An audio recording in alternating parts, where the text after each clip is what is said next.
Captain Jake Morrison sat in his command chair, watching the stars streak past through the main window of his ship. The Aurora was a big exploration vessel, built for long trips into the empty parts of space where no one had been before. Jake had been flying these missions for 12 years now, and he knew every sound his ship made. Today felt different, though. His crew seemed nervous, and Jake could not figure out why. Lisa Chun, his science officer, kept checking her instruments over and over. Pete Rodriguez, who handled navigation, had been quiet all morning. Even Amy Watson, who usually talked nonstop while working the communications, barely said a word. "Captain," Lisa called out from her station, "I'm getting some weird readings from the hyperspace drive. The energy patterns don't look right." Jake stood up and walked over to her console. The screen showed lines and numbers that meant nothing to most people, but Jake had learned to read them years ago. Lisa was right. Something was wrong. "What kind of readings?" he asked. "It's like something is pulling at us. The drive wants to go in a different direction than we programmed." Lisa's fingers moved quickly over her controls. "I've never seen anything like this before." Pete looked up from his navigation station. "Captain, I'm showing the same thing. Our course is changing, but I didn't change it. The computer says we're being pulled towards Sector 779. Jake frowned. Sector 779 was supposed to be empty space. The star chart showed nothing there except a few old rocks floating around. No planets. No stations. Nothing that should be able to pull a ship as big as the Aurora. "Amy, send a message back to command. Tell them we're having navigation problems, and our course is changing." Amy's hands moved over her keyboard. After a few seconds, she shook her head. "I can't get through, Captain. Something is blocking our signal." The ship shuddered slightly, and Jake felt his stomach drop. That was never a good sign. The Aurora was built to handle rough space, but this felt different. It felt like they were being grabbed by something huge. "All hands, prepare for emergency jump," Jake announced over the ship speakers. "Pete, try to break us free." Pete's hands flew over his controls, but nothing happened. "It's no use, Captain. Whatever has us, it's stronger than our engines." Jake watched the main screen as space around them began to change. The stars that had been moving in straight lines started to bend and twist like someone was stirring them with a giant spoon. Colors that had no names appeared in the darkness, and Jake could hear a low humming sound that seemed to come from everywhere at once. Then, as suddenly as it started, everything stopped. Jake looked around at his crew. Everyone was still at their stations, but they all had the same confused look on their faces. The ship was quiet again, but it was a different kind of quiet. The normal sound of the engines and life support were still there, but something else had changed. "Lisa, where are we?" Jake asked. Lisa stared at her instruments with wide eyes. "Captain, according to these readings, we're in Sector 779, but that's impossible. This sector is supposed to be empty." "What do you mean impossible?" "Look at the main screen." Jake turned to look, and his breath caught in his throat. In front of them was a beautiful blue and green planet, covered with white clouds that moved slowly across its surface. It looked like the old pictures of Earth that he had seen in history books, except this planet was surrounded by something that made Jake's skin crawl. A wall of energy surrounded the entire planet like a giant bubble. It was not solid, but Jake could see it moving and shifting like water. Lightning flashed inside it, and strange lights danced along its surface. The energy field was so bright that it hurt to look at directly. "What is that thing?" Pete whispered. Lisa was working furiously at her station. "It's some kind of containment field. The energy readings are off the charts. This technology is way beyond anything I've ever seen." "Containment field?" Jake asked. "You mean like a prison?" "Maybe, but it's not keeping things out. The energy pattern suggests it's designed to keep something in." Amy suddenly spoke up from her station. "Captain, I'm picking up signals from the planet. Radio waves, television broadcasts, internet traffic. There are people down there." Jake felt a chill run down his back. A planet full of people, surrounded by an energy prison that used technology beyond anything the galaxy had ever seen. Someone had built this prison, and they had built it to keep the people on that planet from getting out. "Amy, try to contact Galactic Command again. We need to report this immediately." This time Amy was able to get through, but the response they got made Jake wish they had never found this place. The voice that came through the speakers was filled with panic. Aurora, this is command. You are ordered to leave that sector immediately. Do not approach the planet. Do not attempt contact. Return to base at once. Jake stared at the beautiful blue world below them and wondered what could be so dangerous that someone had built a prison around an entire planet to contain it. Admiral Kate Sullivan was drinking her morning coffee when the emergency alarm started blaring throughout the command center.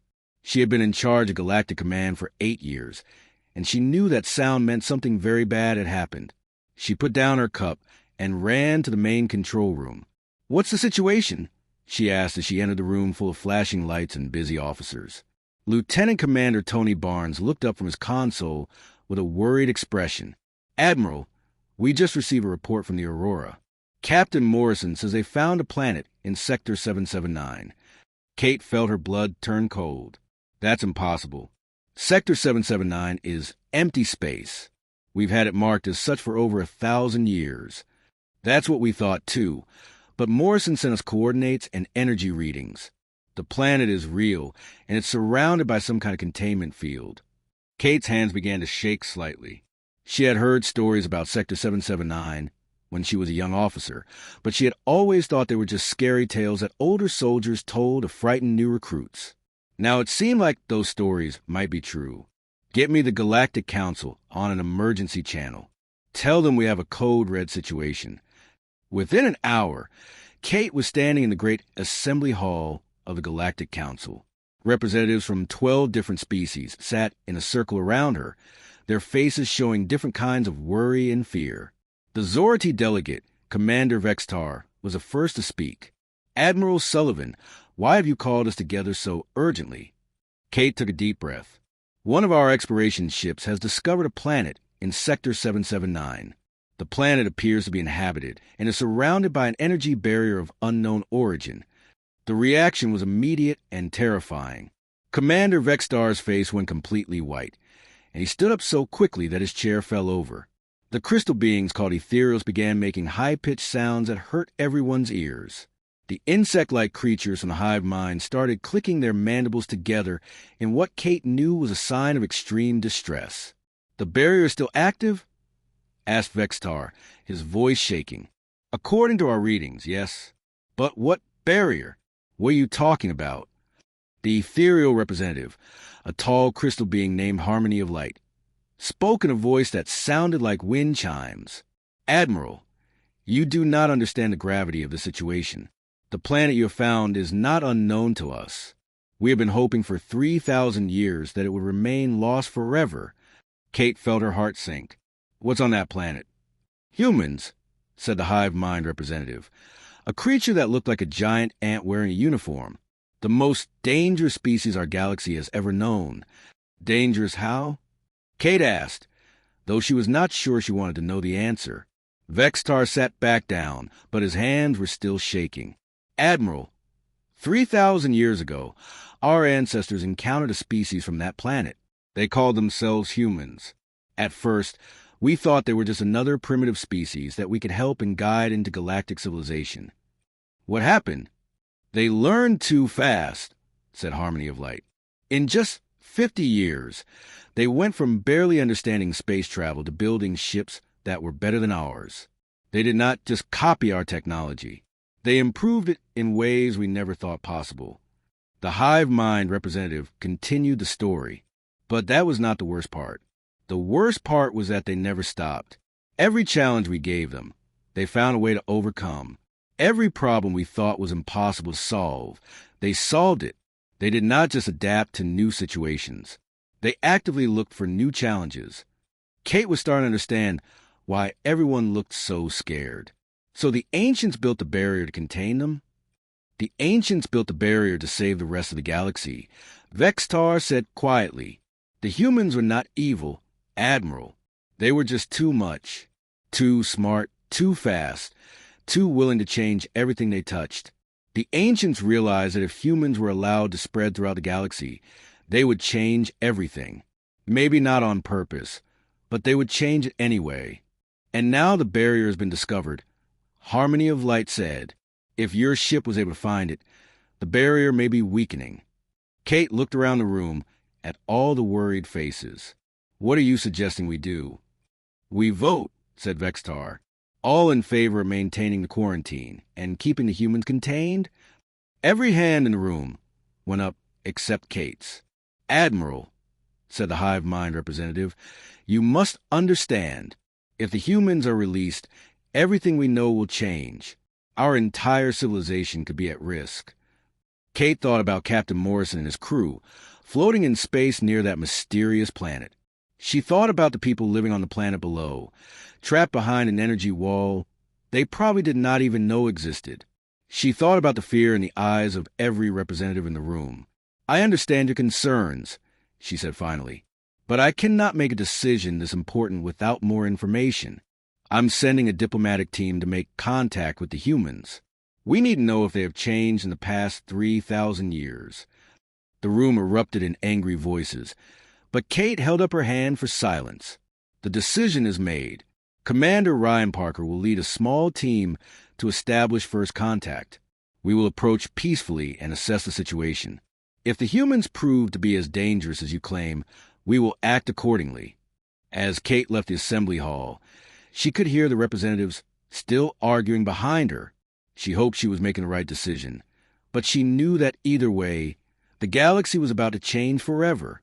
Commander Ryan Parker stood on the bridge of the diplomatic ship Harmony, watching the blue planet grow larger on the main screen. His team was small, but carefully chosen. Dr. Sarah Martinez knew more about alien biology than anyone in the fleet, and Ben Thompson was the best cultural expert they had. If anyone could make peaceful contact with the humans, it would be them. "How close are we to the energy barrier?" Ryan asked his pilot. "About 50,000 kilometers, sir. The barrier readings are getting stronger as we approach." Ryan nodded. "Dr. Martinez, are you picking up anything from the planet?" Sarah looked up from her science station, excitement clear in her voice. "Commander, the readings are incredible. This planet is more alive than any world I've ever studied. The biodiversity is off the charts, and electromagnetic activity suggests a highly advanced technological civilization." "Advanced how?" Ryan asked. "They're broadcasting on hundreds of different frequencies. Radio, television, internet, satellite communications, and some signals I don't even recognize. The power output alone suggests they have energy production capabilities that rival some of our smaller colonies." Ben Thompson looked worried as he studied his cultural analysis equipment. "Commander, I'm also detecting massive population centers. The heat signature suggests cities with millions of inhabitants each. If these humans are as dangerous as the Council believes, we're looking at a potential military force of billions." Ryan felt a chill run down his spine, but he kept his voice steady. "We approach peacefully. Our orders are make contact and assess the situation, not to start a war." As the Harmony moved closer to the energy barrier, strange things began to happen. The ship's instruments started giving conflicting readings, and the lights flickered on and off. The barrier itself seemed to be reacting to their presence, with bright flashes of energy racing across its surface. "Commander," the pilot called out, "something's happening to the barrier. The energy patterns are changing." Ryan watched in amazement as the wall of energy that had surrounded Earth for 3,000 years began to fade. It did not break or explode. It simply dissolved, like morning mist disappearing in the sunlight.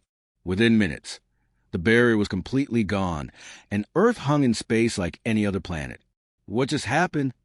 Ryan asked. Sarah was frantically checking her instruments. "I don't know, sir. It's like the barrier was programmed to deactivate when we got close enough, almost like it was waiting for us." On Earth, Dr. Helen Carter was working the night shift at the Arecibo Deep Space Monitoring Station when every alarm in the building started going off at once. She had been tracking unusual energy patterns in the upper atmosphere for weeks, but nothing like this had ever happened before. "Control, this is Station 7. We have a massive energy surge in the ionosphere. Something big just happened up there." Her supervisor's voice crackled through the radio. "Helen, we're seeing it too. We're also picking up an artificial object in orbit. It's not one of ours." Helen's hands shook as she adjusted her equipment. For 30 years, she had been listening to the stars, hoping to find proof that humanity was not alone in the universe. Now it seemed like the universe had finally decided to answer. Within hours, the news had reached the highest levels of government. President John Mitchell was awakened at 3 a.m. and rushed to a secure bunker beneath the White House. Secretary of Defense Maria Rodriguez was already there, along with the heads of every major intelligence agency. "Mr. President," Maria said, "we have confirmed an alien spacecraft is in orbit around Earth. They've been trying to communicate with us for the past hour." "What are they saying?" the president asked. "They're asking for permission to land. They say they come in peace and want to establish diplomatic relations." President Mitchell thought for a moment. This was the moment that humanity had been preparing for since they first looked up at the stars. "Where do they want to land?" "Nevada, sir. Area 51. "Of course they do," the president said with a tired smile. "Tell them yes, but we meet on our terms. Full diplomatic protocol, and I want our best people there." 3 days later, Ryan Parker stood in the Nevada desert, watching a small shuttle from the Harmony touch down on the landing pad. The heat was incredible, but he was more nervous than uncomfortable. In a few minutes, he would become the first galactic citizen to have a conversation with a human in over 3,000 years. President Mitchell was waiting with a small group of advisors and translators. The man was older than Ryan had expected, with gray hair and kind eyes. He looked more like a grandfather than the leader of a potentially dangerous species. "Commander Parker," the president said, extending his hand. "Welcome to Earth. I'm John Mitchell." Ryan shook the offered hand, surprised by the firm grip and the genuine smile. "Mr. President, thank you for agreeing to meet with us. I'm here representing the Galactic Council." "The Galactic Council?" President Mitchell's eyebrows rose. "So there are others out there. We've been wondering about that for a long time." As they walked toward a nearby building, Ryan found himself relaxing despite his training. These humans seemed friendly enough, almost eager to make contact. Maybe the Council's fears were unfounded. "Mr. President, can I ask you something? Have you been..."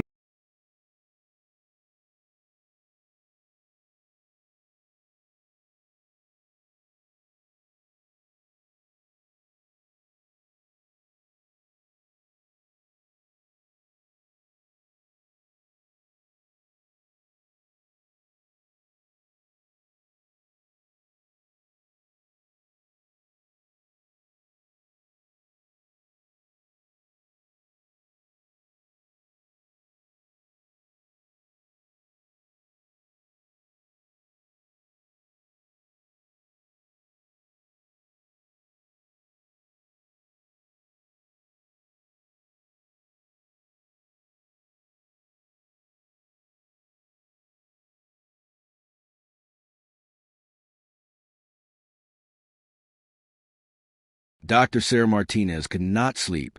She had been on Earth for 2 weeks now, working with human scientists to understand the barrier that had surrounded their planet. What she had discovered kept her awake at night, staring at the ceiling of her guest quarters. Professor Alex Turner was the lead archaeologist assigned to work with her. He was a tall man with kind eyes and hands that were always dirty from digging in ancient sites. Today, he was taking her to see something that he said would change everything she thought she knew about humanity. "Dr. Martinez," Alex said as they drove through the Egyptian desert, "what I'm about to show you has been kept secret for over 50 years. We found similar sites all over the world, but we never understood what they meant until your people arrived." They stopped at a dig site near the Great Pyramids.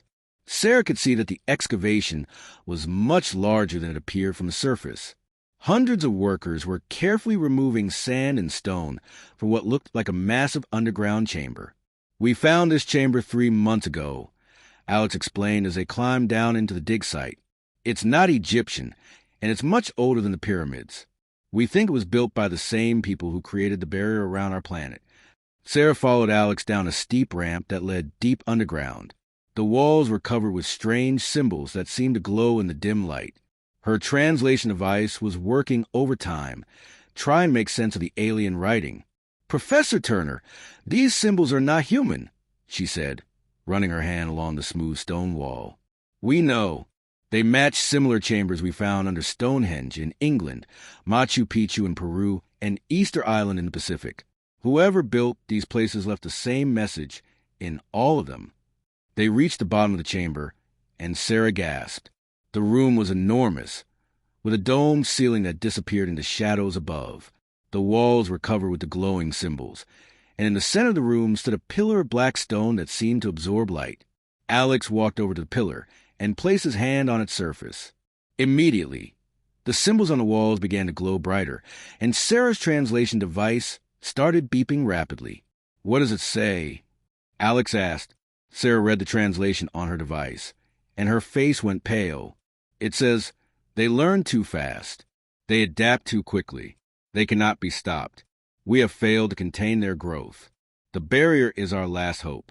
May the star forgive us for what we have created." Alex nodded grimly. "We found the same message in 12 different locations around the world. Whoever wrote this was terrified of us." Meanwhile, Ben Thompson was having his own disturbing discoveries. He had been studying human culture and psychology for 2 weeks, and his reports to the Galactic Council were becoming more worried with each passing day. He sat in his temporary office in Washington, D.C., writing his latest report. Outside his window, he could see humans going about their daily lives, completely unaware that their entire future hung in the balance. Council report, day 14, he dictated to his computer. "Human society is far more complex than our initial assessment suggested. They are not simply aggressive or warlike. They are something much more dangerous.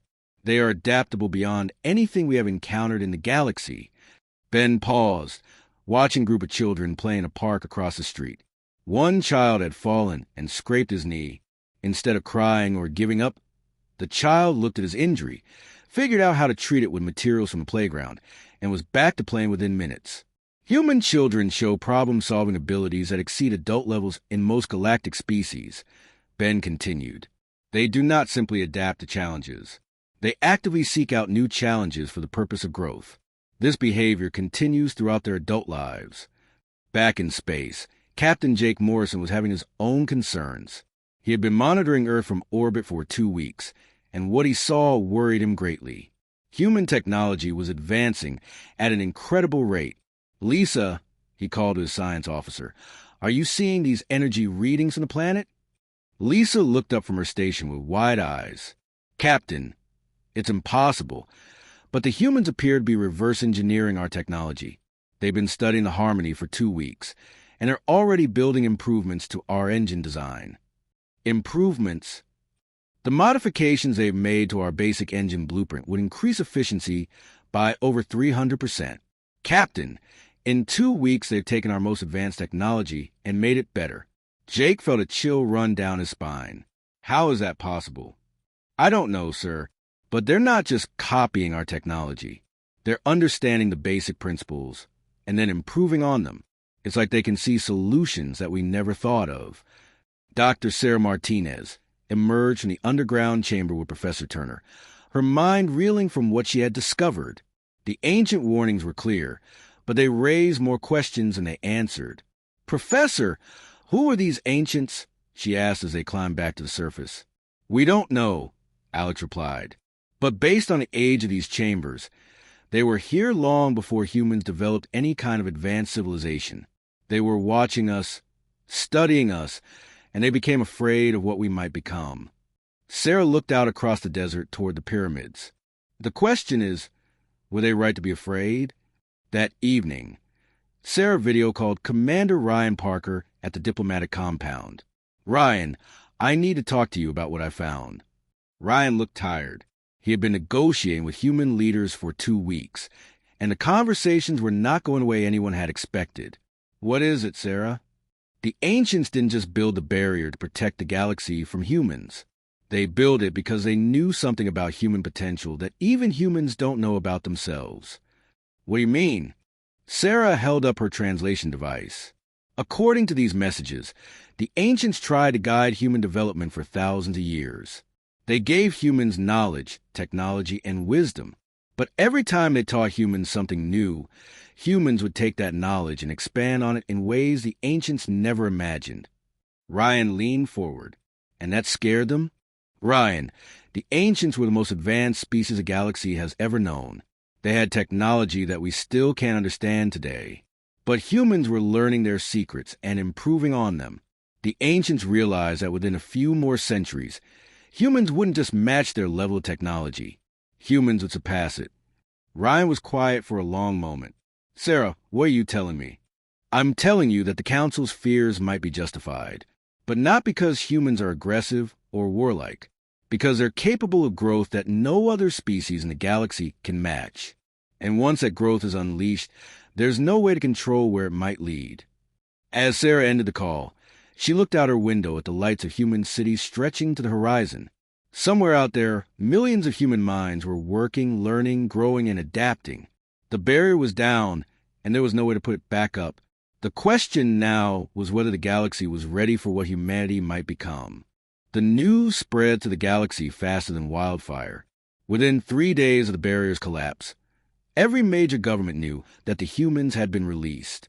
Admiral Kate Sullivan watched the emergency broadcast from her command center, feeling the weight of responsibility crushing down on her shoulders. Commander Vextar appeared on the main screen from the Zorti homeworld, his face twisted with anger and fear. Admiral Sullivan, you have doomed us all. The Zordi Empire is mobilizing every ship in our fleet. We will not allow the human plague to spread beyond their world. Kate tried to remain calm. Commander Vextar, there is no evidence that the humans pose any immediate threat. Our diplomatic team reports that they are peaceful and cooperative. Peaceful? Vextar's voice rose to a shout.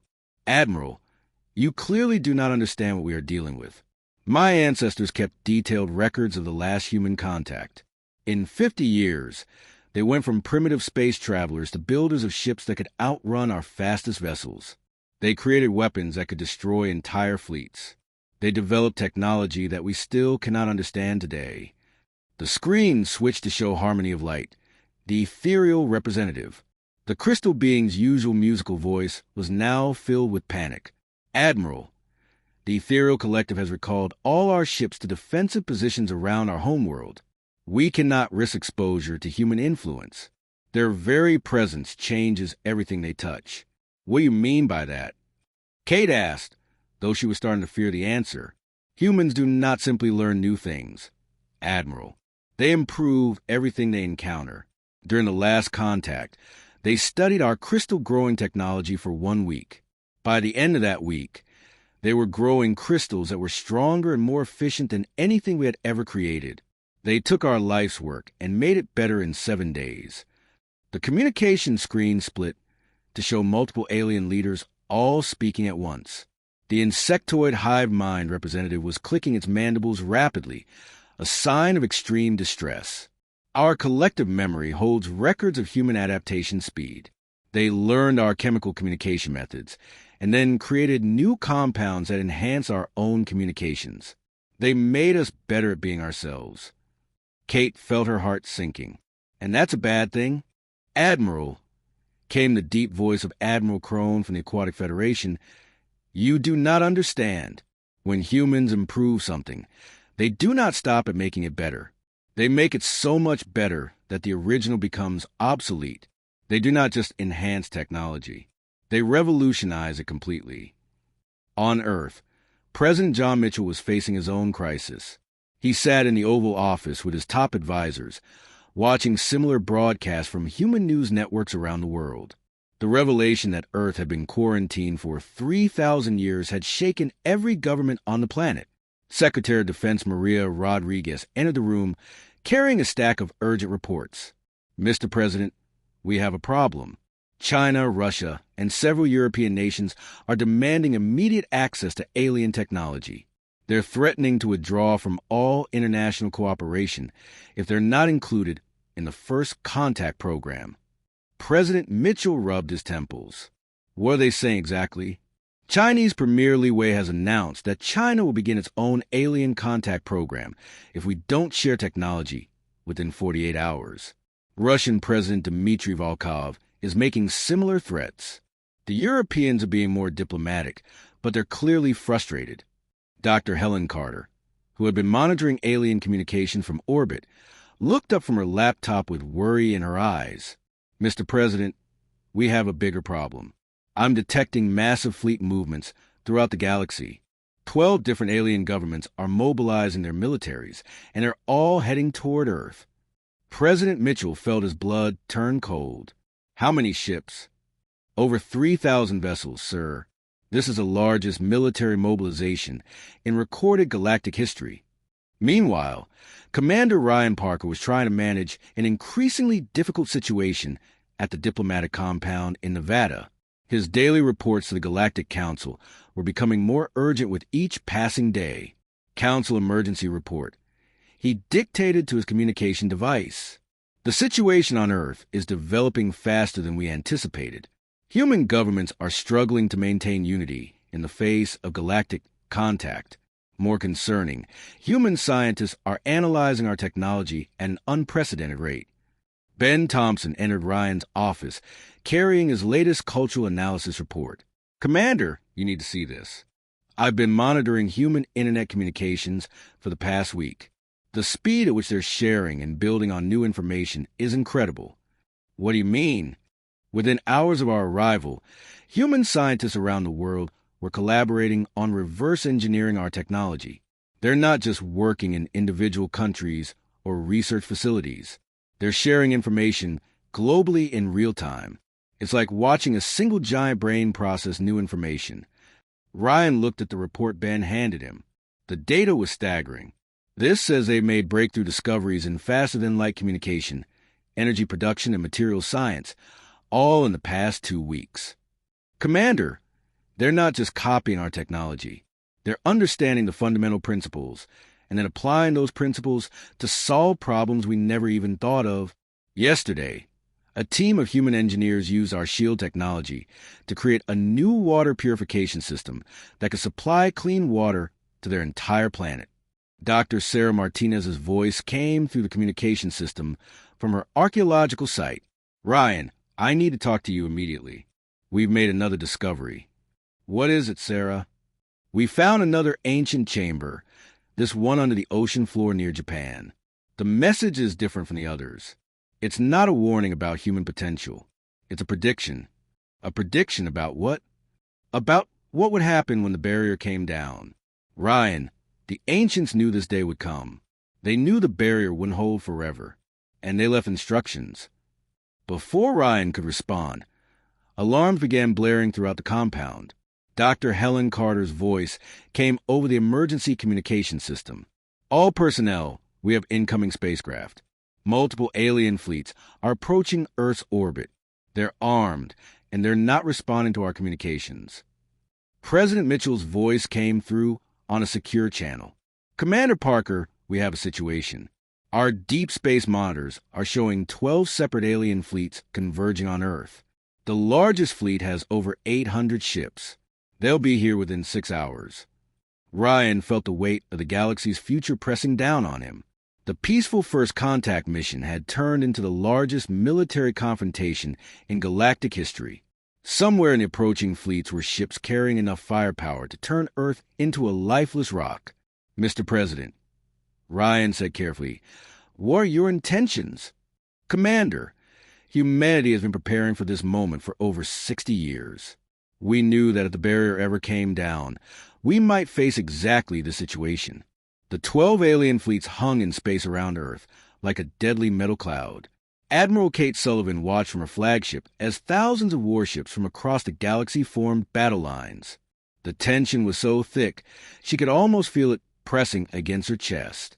President John Mitchell stood in the White House Situation Room, surrounded by his military advisors. General Steve Collins, the chairman of the Joint Chiefs, was reading reports from monitoring stations around the world. Mr. President, we have confirmed 12 separate fleets in orbit. The Zorati brought 800 ships, the Ethereals have 650, and the Hive Mind has over 500. In total, we're looking at nearly 6,000 alien warships. Secretary of Defense Maria Rodriguez looked pale as she studied the tactical displays.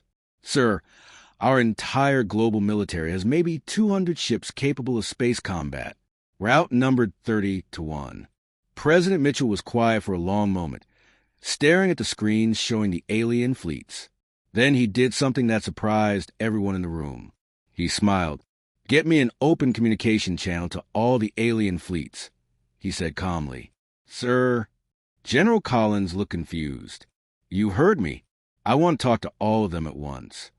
Within minutes, President Mitchell was standing in front of cameras that would broadcast his message to every ship in the alien armada. Dr. Helen Carter had worked with her team to establish communication links with all 12 fleets simultaneously. "Leaders of the galactic community," President Mitchell began, his voice calm and confident. "I am John Mitchell, President of Earth.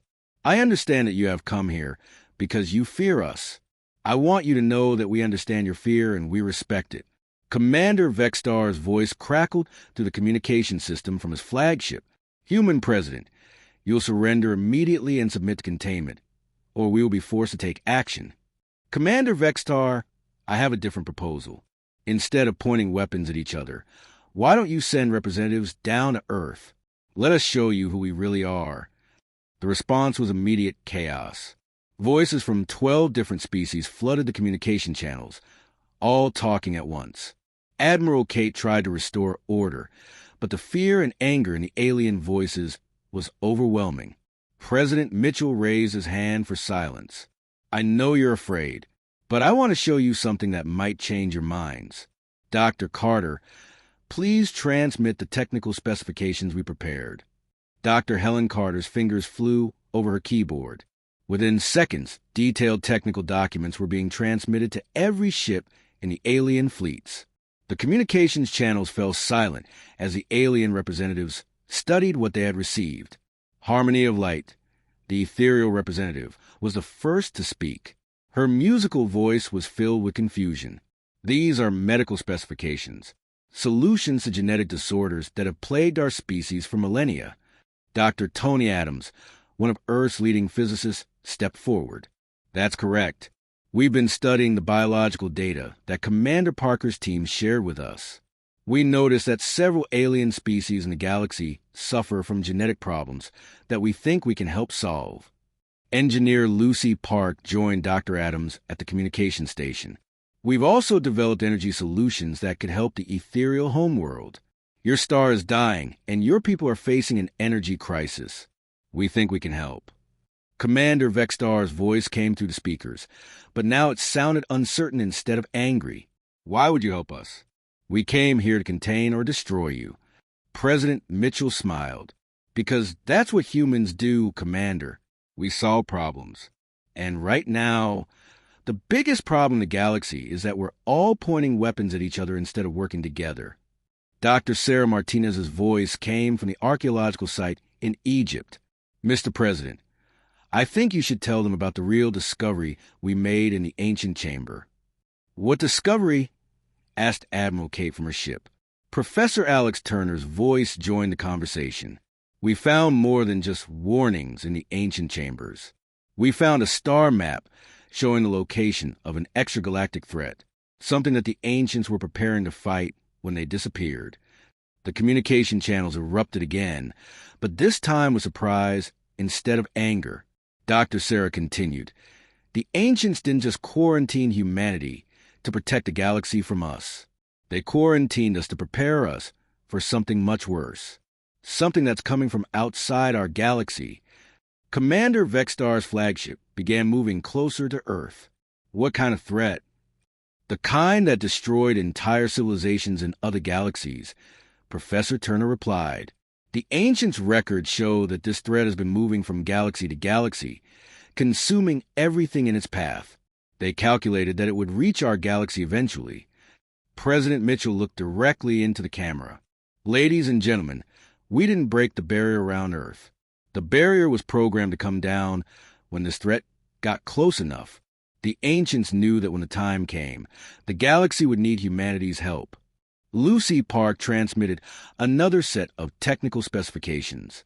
"These are preliminary designs for a defense grid that could protect the entire galaxy, but it would require technology and resources from every species represented in your fleets.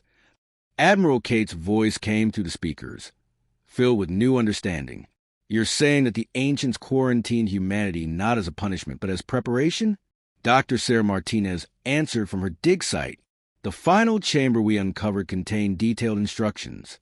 The ancients spent thousands of years preparing humanity for this moment. They knew that human adaptability and innovation would be the key to survival when the real threat arrived. Commander Vextar was quiet for a long moment. Finally, he spoke, and his voice was no longer filled with anger or fear. How long do we have? Dr. Tony Adams checked his calculations. Based on the ancient star maps and our current sensor readings, approximately 18 months before the exogalactic force reaches the outer rim of our galaxy. President Mitchell stepped closer to the camera. Commander Vextar, Admiral Kate, all of you, I'm extending a formal invitation. Come down to Earth, not as conquerors or prisoners, but as allies. Let us show you what we can accomplish when we work together. Harmony of Light's voice sparkled through the speakers. Human President, if we agree to this alliance, what assurance do we have that humanity will not seek to dominate us? President Mitchell smiled. The same assurance we have that you won't try to destroy us. We're all going to have to trust each other. Because if we don't work together, none of us will survive what's coming. One by one, the alien fleets began powering down their weapons. Admiral Kate was the first to respond officially. President Mitchell, this is Admiral Kate Sullivan of Galactic Command. On behalf of the Galactic Council, I accept your invitation. We're sending diplomatic shuttles to the surface. The real test of humanity was about to begin. 18 months later, the galaxy had changed completely. Earth was no longer a quarantined world, but the center of the largest cooperative effort in galactic history. Ships from 12 different species worked together in orbit, building defenses that no single civilization could have imagined. Captain Jake Morrison stood on the bridge of the Aurora, now equipped with technology that combined human innovation with alien expertise. His crew had grown to include representatives from 6 different species, all working together to coordinate the galaxy's defense grid. Captain, Lisa Chin called from her science station. Long-range sensors are detecting the extragalactic force. They're exactly where the ancient predictions said they would be. Jake looked at the main screen, where a dark mass was visible at the edge of the galaxy. It was huge, covering entire star systems like a spreading shadow. How long until they reached the outer colonies? 6 days, sir. Dr. Sarah Martinez and Professor Alex Turner had spent the past year and a half exploring ancient ruins across the galaxy. Their discoveries had changed everything humanity thought they knew about the universe. Today, they stood in the most important ancient facility ever found, hidden beneath the ice of Antarctica. Sarah, Alex said, staring at the massive chamber they had uncovered, this isn't just a facility. It's a command center. The room was enormous, filled with technology that still worked after thousands of years. Holographic displays showed star maps of the entire galaxy, and control panels responded to human touch as if they had been waiting for this moment. Sarah activated the main display, and a 3-dimensional image of the galaxy appeared in the center of the room. Red dots marked the approaching extragalactic threat, while green dots showed the positions of the combined galactic fleet. The ancients built all of this for us, she whispered in amazement. They knew we would need it. A voice spoke from the shadows at the edge of the chamber. Not just for you, for all of us. Sarah and Alex spun around to see a figure emerging from what they had thought was an empty alcove. The being was tall and graceful, with features that seemed familiar yet alien at the same time. Who are you? Alex asked. I am Keeper Thane, the last of the ancients. I have been waiting here for 3,000 years for humanity to find this place. Sarah's hand shook as she realized what this meant. The ancients didn't disappear. You've been hiding. Thane nodded sadly. We retreated to hidden facilities throughout the galaxy when the extragalactic threat first appeared. We knew we could not defeat them with force alone. We needed something more. Humanity, Alex said, understanding. Yes, your species possesses something that no other civilization in the galaxy has ever developed. The ability to unite differences into strength. We have watched other galaxies fall to this threat because their species could not work together. but humanity can bring others together in ways we never could. Above Earth, Admiral Kate Sullivan commanded the largest fleet in galactic history from her flagship. The bridge was crowded with officers from every major species, all working together under human coordination. Commander Vextar, who had once wanted to destroy humanity, now served as her tactical advisor. Admiral, the enemy force is massive. They have ships that are larger than our space stations. What are their capabilities? Kate asked.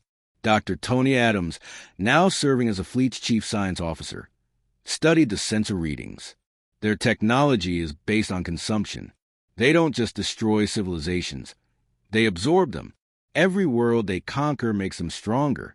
President John Mitchell's voice came through the communication system from Earth. Admiral, are our defenses ready? As ready as we can make them, Mr. President. But this isn't going to be a traditional battle.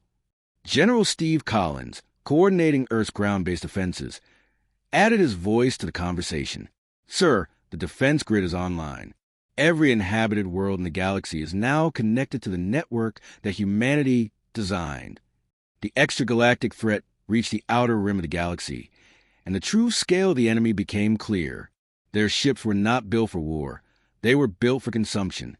Massive vessels that could swallow entire planets, converting matter and energy into more ships.